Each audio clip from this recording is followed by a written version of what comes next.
Husband and wife, many a times, the devil tries to bring them apart, rip them to pieces for nothing, for no reason. Sometimes it's because we become impatient with one another. We live with one another. This is why the Prophet, peace be upon him, says, خَيْرُكُمْ li ahlihi. If you want to know the best from amongst you, he who is best to his wife and his family members. The same applies to a female. She who is best to her husband and family members. If your husband or your wife or your family members can bear witness that you are a very good person, then indeed you are good, because you live with them 24/7. What's the point of your neighbors and your workmates and others thinking, wow, what a gorgeous man, what a lovely person he is? That's because you go to work, you smile, because you're being paid to smile. You work so nicely, you're so kind to your bosses and everyone because you're being paid to do that. Some wives wouldn't mind paying their husbands to see that smile, because we don't smile sometimes. We come into the home, we throw everything onto one side, we sit in front of the television with our newspapers, and we're being spoken to, and we're just saying, yes, yes, until they might even ask us, are you a fool? And you say, yes.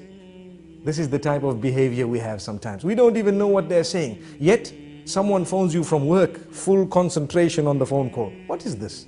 Is this not a double standard relation? Did we not understand that we are working in order to enjoy our life, our married life? We are not married in order to enjoy our working life. People have turned the tables. And this is why if your work is coming and interfering with your marriage, you'd rather leave your work than to end your marriage. We need to know this. Because if we are going to leave our marriages in order to make our work work, we will end up leaving every marriage we are in. No one wants to marry a person who's married to his job. We ask the Almighty to grant us understanding.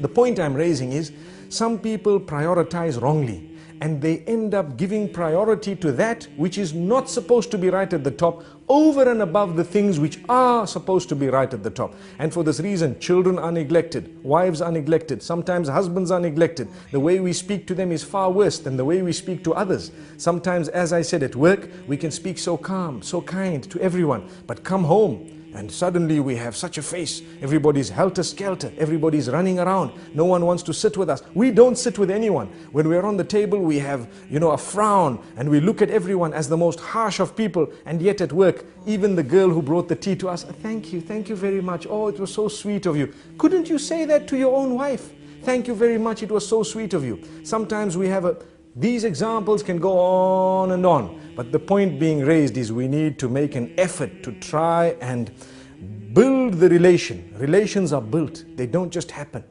They are built. And it's like a little plant. You have the seed. The more you water it, the better it will grow. Sometimes you add a little bit of fertilizer and you find it will grow better. The fruit from it will become or will be of a far more superior quality. So you need to know, in the same way you're ready to put fertilizer there, sometimes a little rose can do a lot of positive, within the home. And yet we haven't ever done that. There are people sometimes who will buy chocolates and gifts for others who are not even related to them. And yet for their own family members, they've never even bought a single rose, nor have they bought a little gift, nor have they had a surprise for them. Why? This is when you have the relation breaking, especially today, in the age of television, in the age of the internet, where people are watching others live, sometimes even on the box, and they see how, happy others might be. They tend wrongly to compare. It is wrong to compare. It is in fact almost detrimental to compare your marriage to those who might appear to you to be happier than you. But people are doing it. And when they do this, at least we need to know, let us try our best to develop such a solid relation that they can discuss things with us openly, in a respectful manner. Look, this is where you're making a mistake. This is where I think you need correction. And don't feel bad about it. Take it. Some men think that we don't want to be corrected, and the same applies to some females. And this is husband and wife. We are supposed to be the closest, and yet we can't even communicate. If that is the case, we're wrong. We then have husbands who threaten and continue to threaten. What do they say? No, if you tell me this, I'm going to send you home. What type of a relation do we expect there? She has a right to highlight it, and you need to think about it. This is the closest person to you telling you that I think you need attention. And if they are really thinking that, then you probably do need that attention. Or you need to engage them in discussion and convince them why you don't need that. But you don't just dish out commands. I don't even have time. I don't have time to talk to you. I don't have time. Come the weekends, we're sitting with our friends. Well, why did you get married? you have a wife, you have children. These are the first order of your friends. This is the most intimate circle. If you are not prepared to spend time with them, then how do you expect the marriage to work?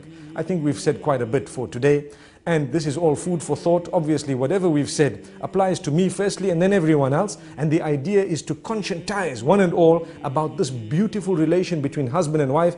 This is only a tip of the iceberg. May we have another opportunity sometime to go a little bit further. Until then, Assalamu alaikum wa rahmatullahi wa barakatuh.